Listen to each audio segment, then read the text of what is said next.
بسم اللہ الرحمن الرحیم۔ السلام علیکم ورحمۃ اللہ وبرکاتہ۔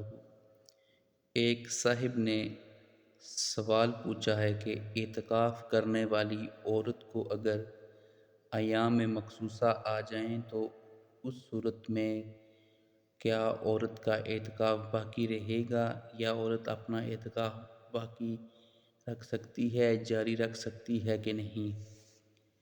اس کا جواب یہ ہے کہ ایک بات ذہن نشین کر لیجئے کہ اعتکاف کے لیے روزہ ضروری ہے، یعنی جو ایک بندہ یا جو عورت اعتکاف کرے گی اس کے لیے روزہ رکھنا ضروری ہے۔ جب عورت کو ایام مخصوصہ آ جائیں تو اس صورت میں روزہ نہیں رہتا۔ اگر دوران اعتکاف عورت کے ایام شروع ہو جائیں تو اعتکاف ٹوٹ جائے گا۔ ایسی حالت میں عورت اعتکاف چھوڑ دے اور بعد میں روزے کے ساتھ ایک دن کے اعتکاف کی قضا کرے۔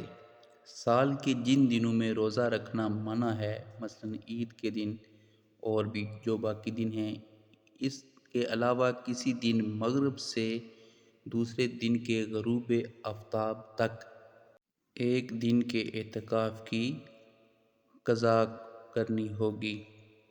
اللہ تعالیٰ سے دعا ہے کہ اللہ تعالیٰ ہمیں مسائل شرعیہ اچھی طرح سمجھنے اور ان پر عمل کرنے کی توفیق عطا فرمائے، آمین۔